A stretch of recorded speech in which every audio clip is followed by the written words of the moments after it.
네, 반갑습니다. 블록체인 특강 네 번째 미래 진로 탐색과 블록체인 산업의 기회에 대해서 말씀드리도록 하겠습니다. 이 과정은 전반적으로 블록체인에 대해 바르게 이해하는 부분들을 강의하고 있고요. 저는 블록체인 전략연구소를 운영하고 있는 변철 소장입니다.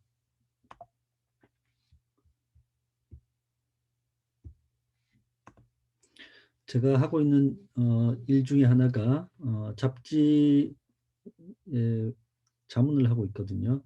블록체인어스라고 새로 창간된 잡지입니다.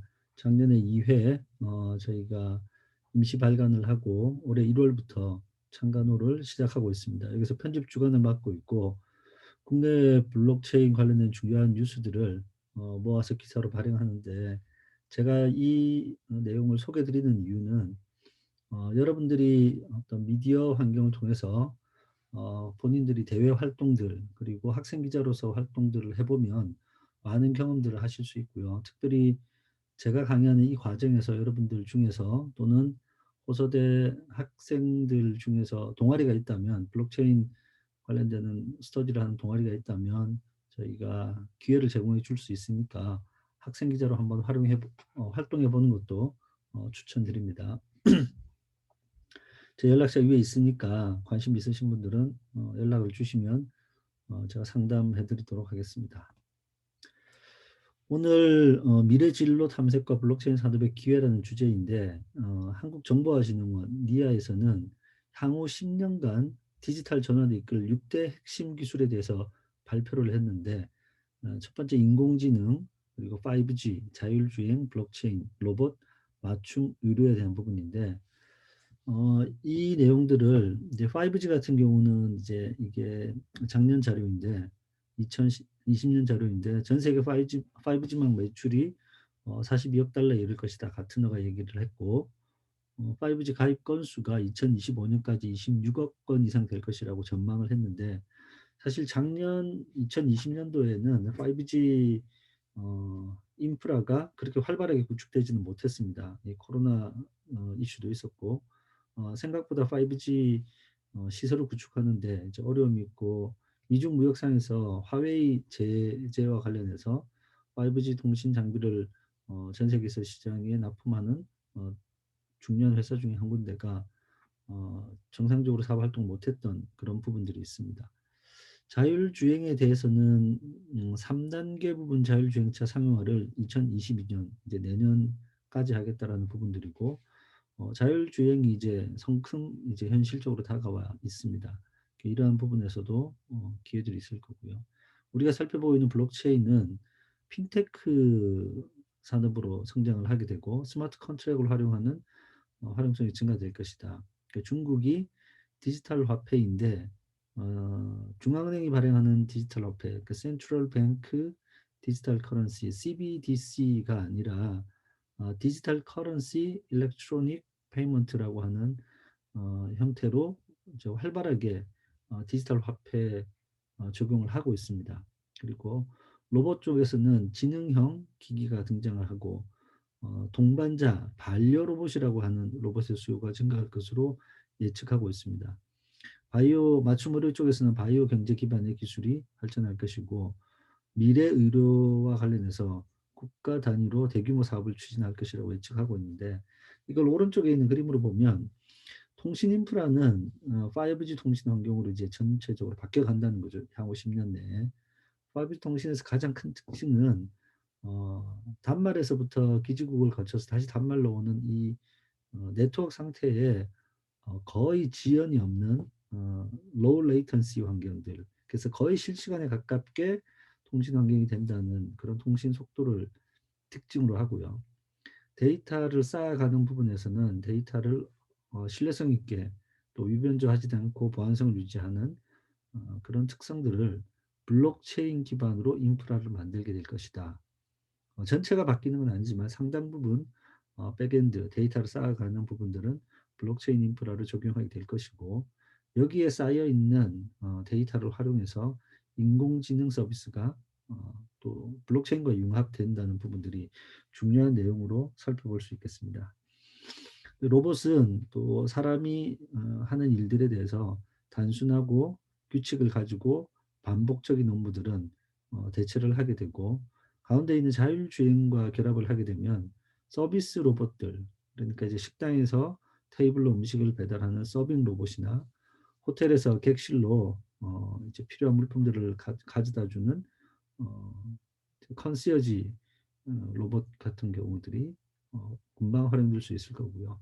자율주행 차량 자체도 이제 우리가 본격적으로 모든 차량이 바뀐다 그런 측면보다는 자율주행 트럭이라든지 이제 배달의 민족에서 테스트하고 있는 배송지를 지정하게 되면 가까운 거리는 아주 작은 배달 어 로봇이라고 할 수도 있고 차라고도 할 수 있는 이동체가 음식을 배달하는 그런 형태도 가능해질 것으로 보입니다. 이런 부분은 개인 데이터들이 이제 많이 쌓이고, 특히 이제 건강 또 신체 정보와 관련되는 정보들을 실시간으로 스마트워치라든지 밴드류를 통해서 정보를 수집하고 개인별 맞춤 의료가 더 확장될 것이다, 이렇게 보고 있습니다. 그래서 여러분 10년간 디지털 전환을 이끌 6대 핵심 기술 중에 여러 가지 중에서 꼽아보라 그러면 이제 블록체인과 인공지능이라는 서비스가 하나의 이제 덩어리처럼 움직이게 될 것이다. 이쪽 부분에서 여러분들이 진로를 고민해 보셔도 향후 10년간이니까 여러분들이 사회에 나와서 충분히 많은 일들을 해나갈 영역들이 이쪽에 있습니다. 블록체인 트랜스포메이션은 모든 사람들에게 신뢰를 제공하는 기술 혁명이라고 할 수 있고요. 블록체인 자체가 새로운 사업 모델을 제시할 수 있고, 이러한 블록체인의 전환은 또 회사나 정부나 각종 기관에서 매우 중요한 의사결정 사항이 되고 있습니다. 그래서 블록체인 트랜스포메이션을 어떤 관점으로 바라볼 것이냐가 개인 경쟁력이나 기업의 경쟁력, 조직의 경쟁력에 깊은 연관성을 가지고 있습니다. 블록체인 산업에서 함께 생각해 볼 주제로서는 블록체인의 기술과 철학은 어떤 부분에서 가치가 있는 것인가, 그리고 블록체인과 암호화폐의 관계는 어떻게 이해해야 할 것인가, 블록체인과 금융산업, 제조, 유통, 물류산업, 미디어 산업, 이렇게 큰 가장 많이 적용될 수 있는 분야들의 산업들이 있고요. 코로나 바이러스 때문에 이제 에어비앤비라든지 우버라든지 이런 그 공유 경제 형태의 서비스가 많이 위축돼 있지만, 향후에는 이런 공유 경제가 중앙화된 서비스 기관이나 서비스 기업이 없이 블록체인 기술상에서 자연스럽게 이용하게 되고 또 사용료를 지불하게 되고 그 사용에 대한 현황들을 확인하게 되는 그런 어, 탈중앙 신뢰 사회로 가는데 중요한 그 역할들을 하게 될 것입니다. 그리고 우리가 로봇 쪽에서도 살펴봤던 것처럼 데이터를 생산하는 주체가 사람에서 점점 더 사물 자체로 바뀌어갑니다.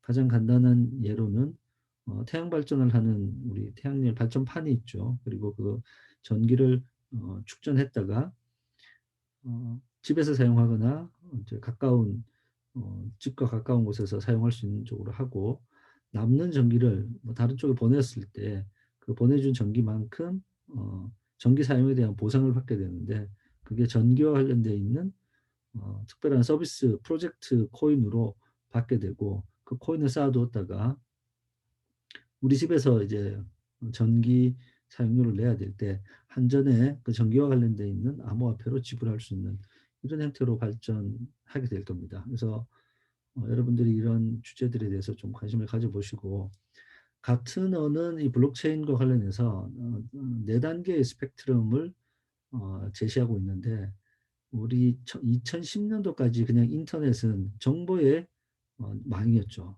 그리고 여러 가지 정보를 제공하고 또 서비스를 디지털화시키고 온라인화시키기 위한 기술들이 계속해서 발전되어 나왔던 단계라고 하면, 2010년부터 2020년까지는 여기에서 더 많은 콘텐츠들이 생산이 되고 블록체인으로 전환하기 위한 여러 가지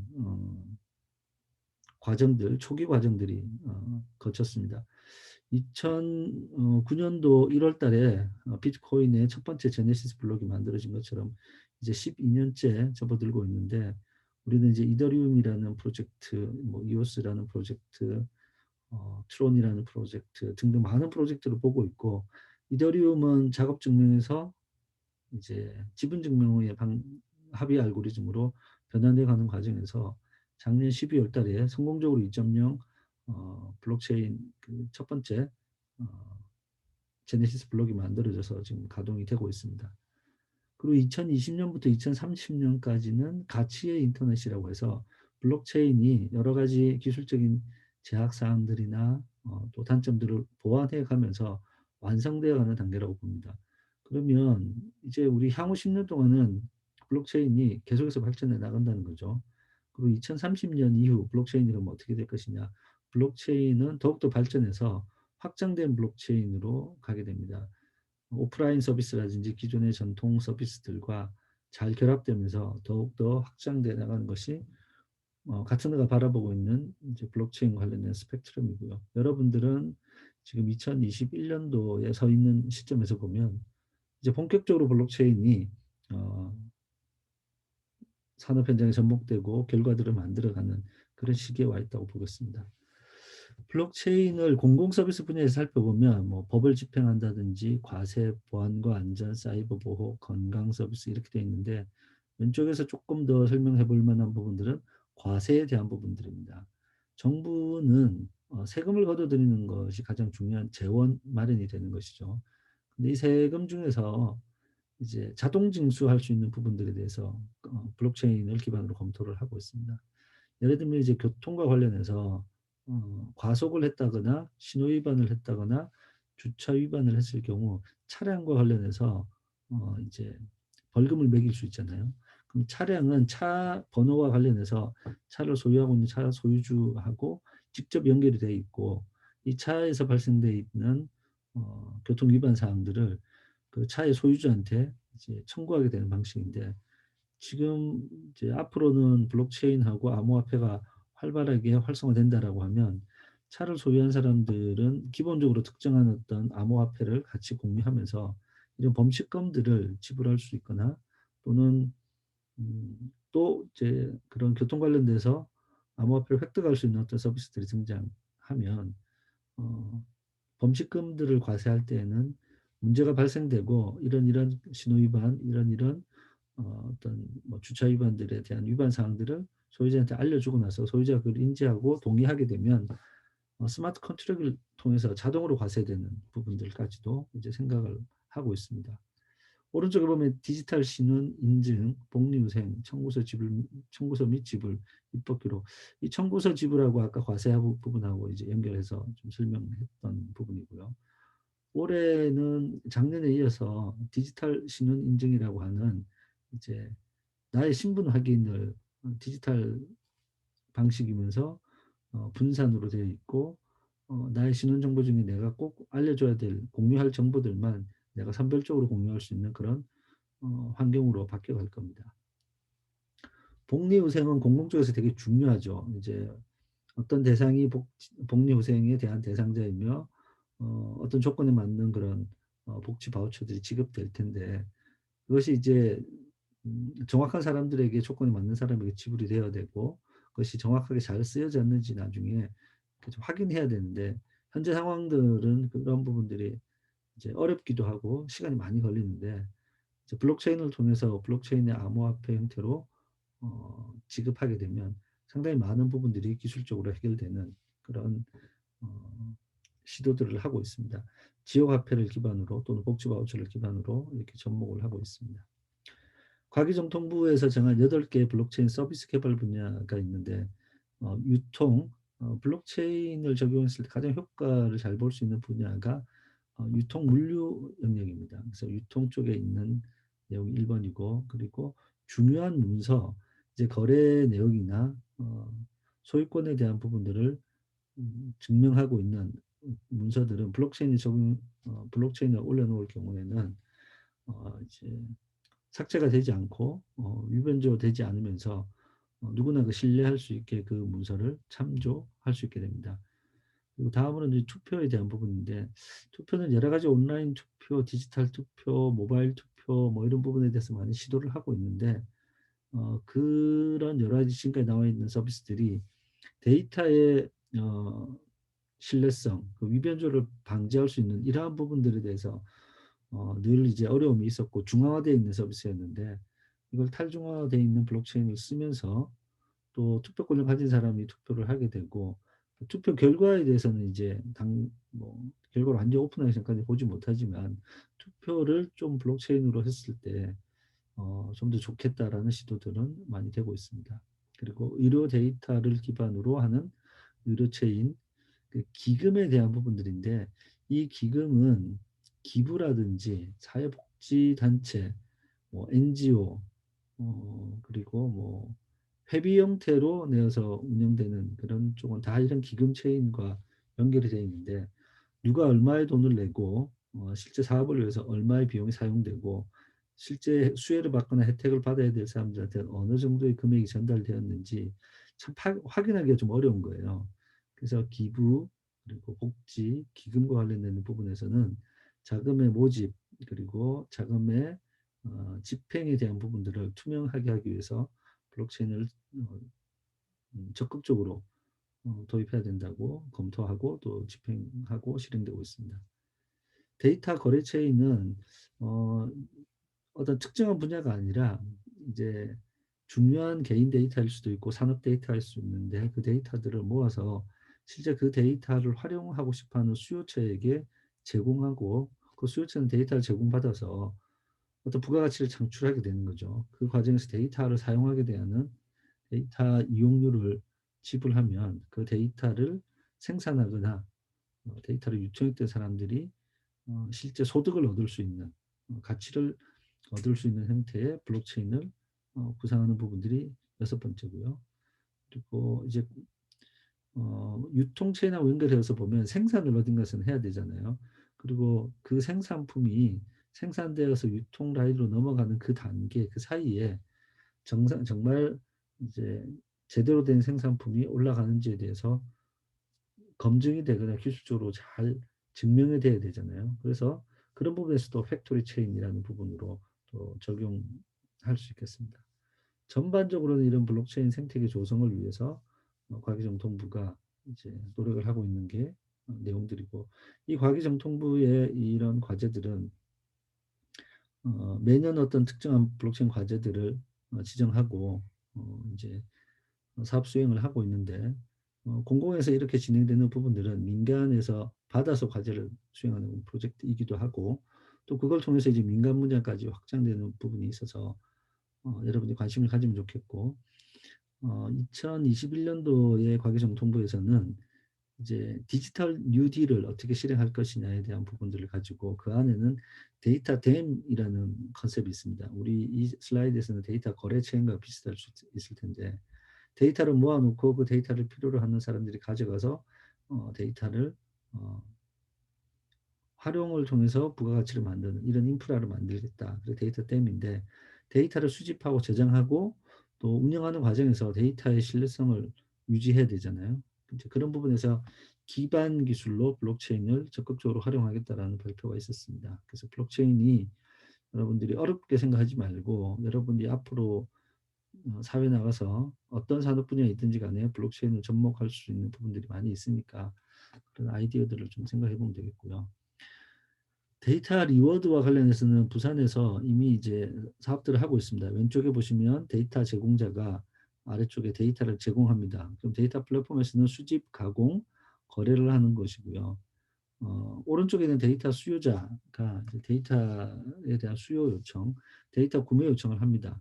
그럼 블록체인 네트워크 상에서 이런 구매 요청이 들어온 것을 데이터 지급에 대한 신호를 보내고 데이터 플랫폼에서는 데이터 수요자의 데이터 판매를 합니다. 이 과정에서 이제 소득이나 매출이 발생했잖아요. 그러면 데이터를 제공한 사람한테 리워드를 지급하라고 하는 이제 신호를 보내게 되고 블록체인 네트워크에서는 특정 암호화폐 이 데이터 리워드 및 거래 서비스에서 사용하는 암호화폐를 리워드 형태로 데이터 제공자에게 지급하는 그런 방식입니다.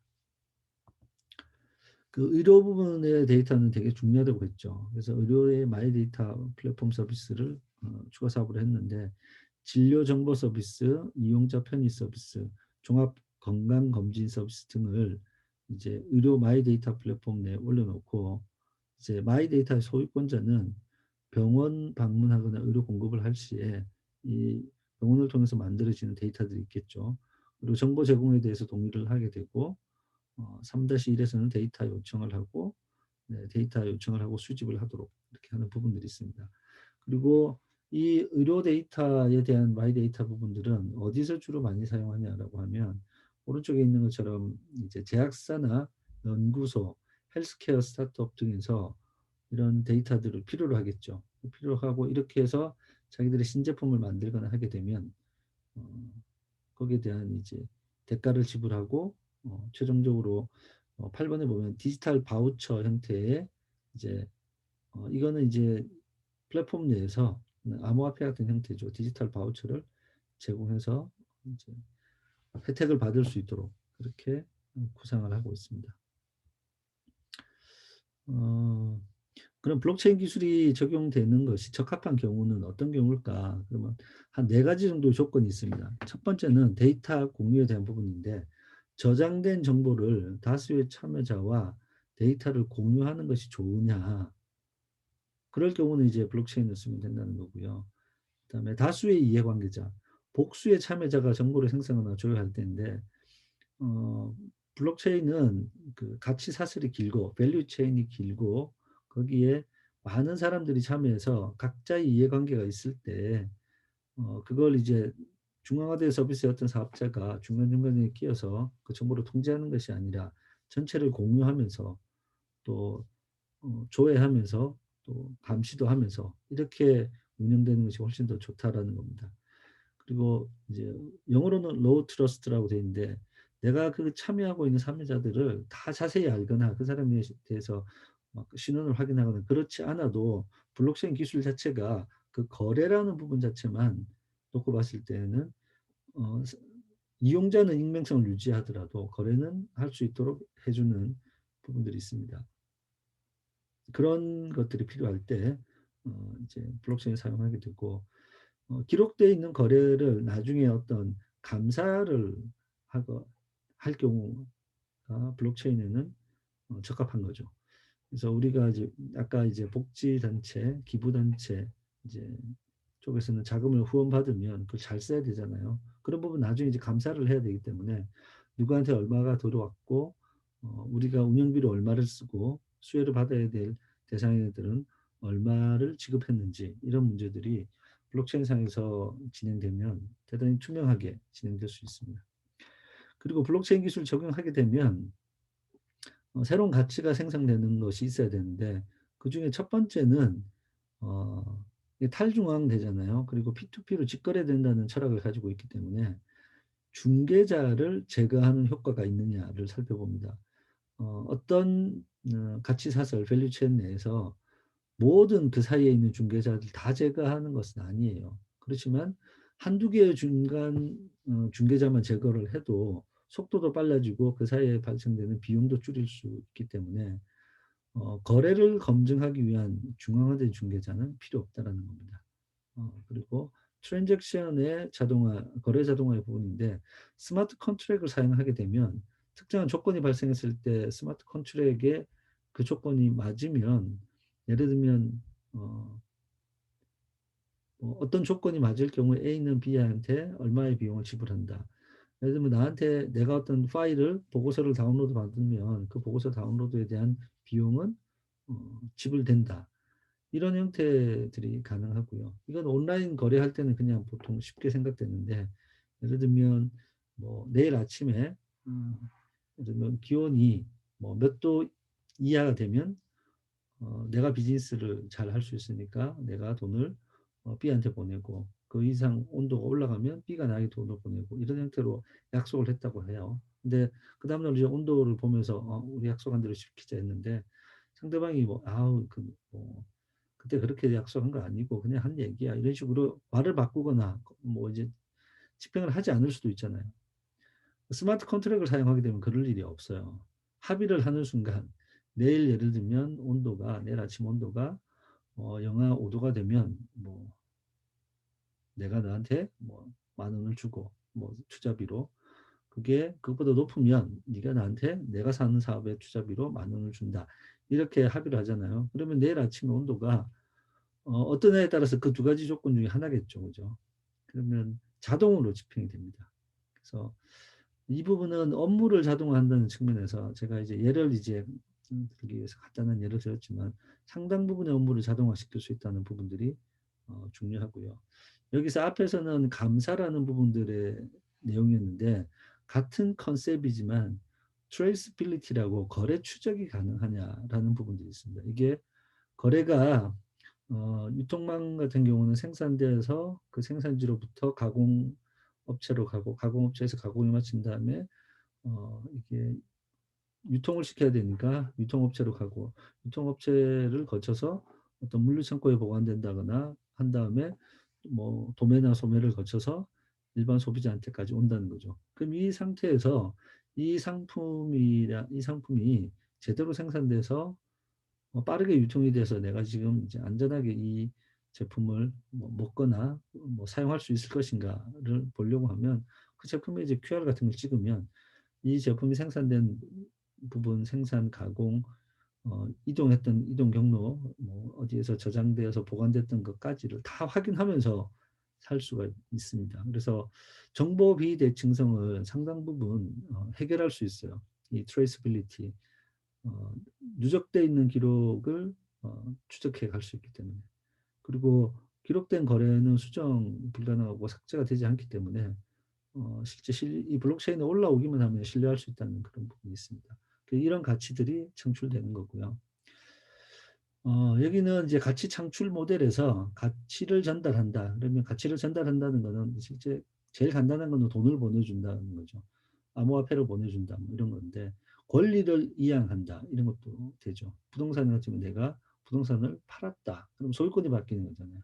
이런 부분에서 하나의 적용 분야가 있는 거고 스마트 컨트랙을 사용하면서 자동 실행되는 조건들이 필요한 경우 이제 업무를 많은 경우 하다 보면 1단계에서 어떤 조건이 완성되면 그 조건에 따라서 2-1로 가거나 2-2로 가거나 이렇게 될 수 있다는 거죠. 그러면 1단계에서 처리된 결과는 2-1이 된 어떤 처리가 되면 2-1로 가고 어떤 처리가 되면 2-2로 가고 이게 그 앞전 상태의 조건에 따라서 자동으로 실행된다는 겁니다.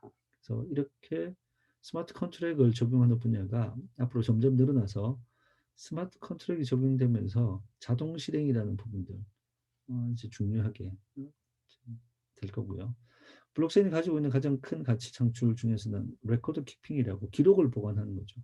그래서 어, 어떤 예술품의 창작이라든지 뭐 어떤 뭐 작사, 작곡, 음원, 뭐 미술 이런 부분에서 권한을 보호할 수 있고 특허 같은 부분들도 이제 권한을 보호하기 위해서 제일 먼저 특허 낸 사람이 물론 특허 출원 시스템에 가면 있겠지만 그거 아니어도 블록체인 쪽에서는 누군가가 제일 먼저 아이디어를 어, 제안했었다라는 걸 블록체인 상에서는 기록될 수 있다는 겁니다.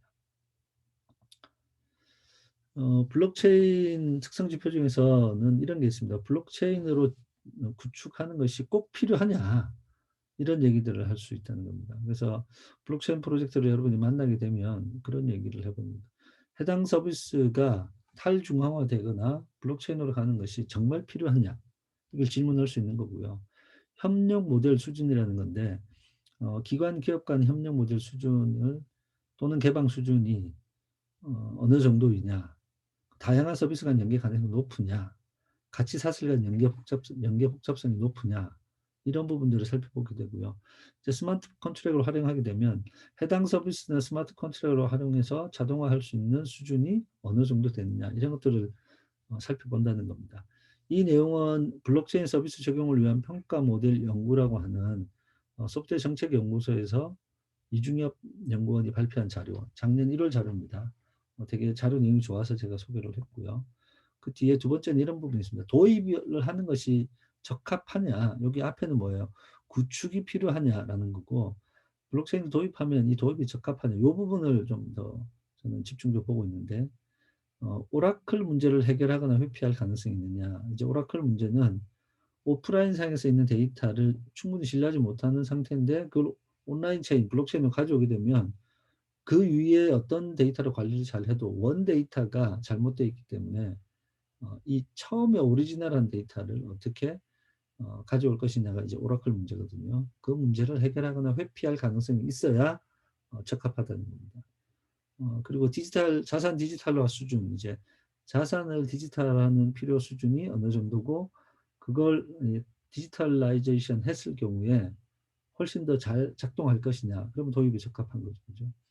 그리고 QA에서는 일반적으로 이제 공공주에서 많이 쓰는 내용들인데, 여기서는 이제 TPS라고 하는 트랜잭션 퍼 세컨드, 초당 어느 정도의 거래를 처리하느냐, 이런 부분들인데, 그게 이제 서비스마다 다르지만 적정한 수준의 처리 속도를 감당해 줘야 되겠죠. 이런 부분들이고, 요게 이제 보면 이제 수용성, 이제 파급 효과, 이런 부분들도 있습니다. 서비스 평가 지표에서는. 그래서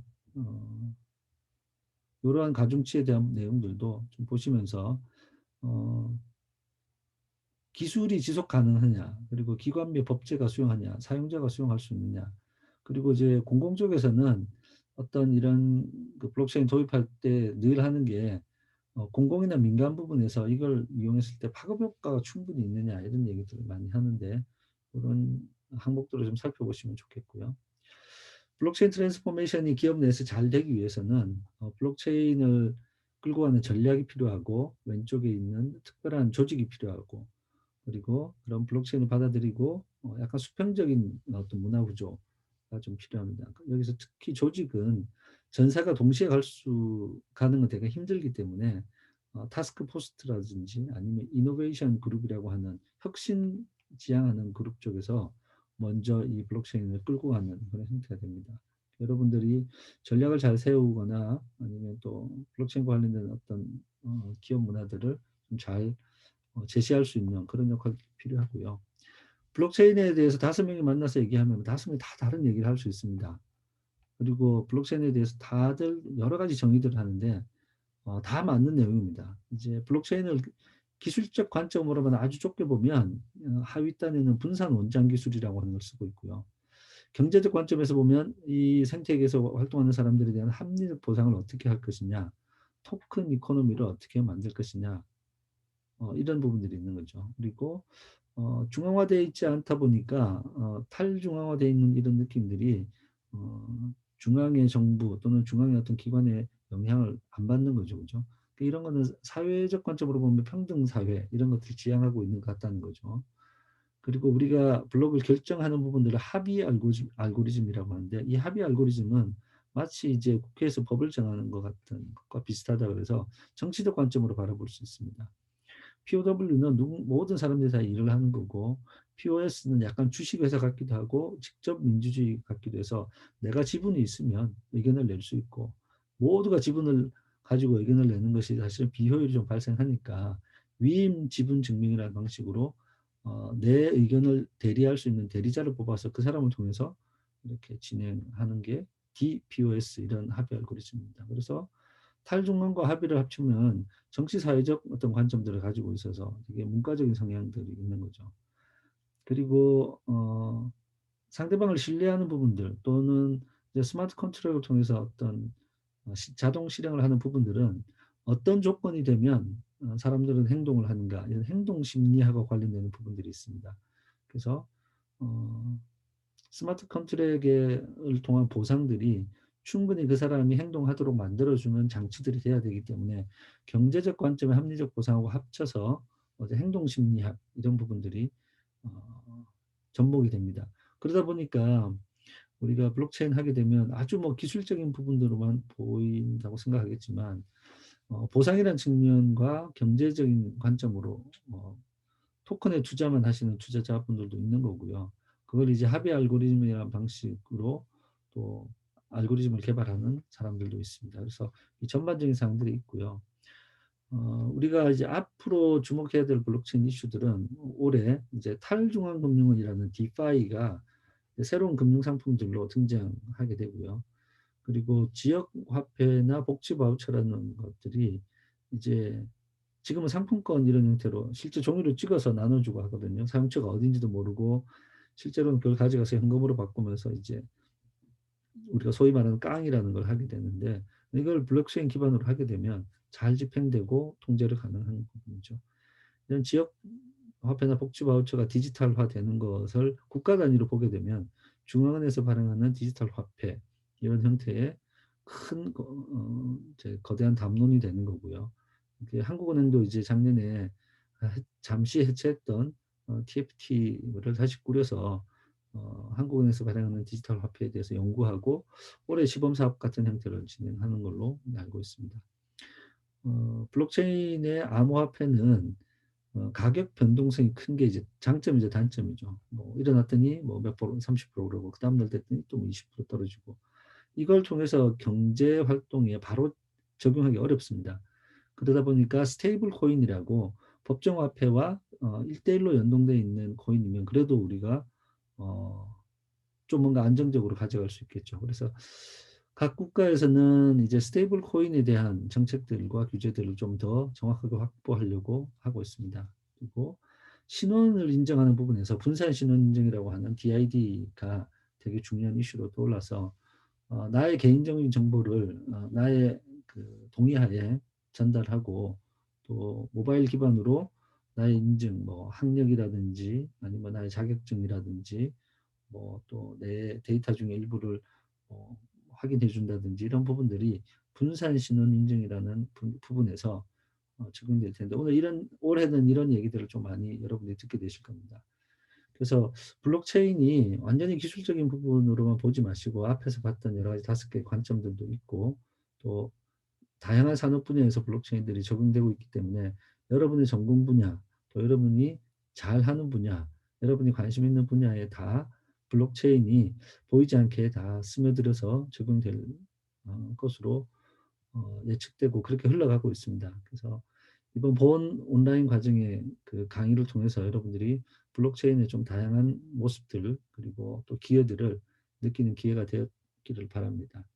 그러면 오늘 네 번째 여기까지 해서 온라인 강의를 마치도록 하겠습니다. 수고하셨습니다.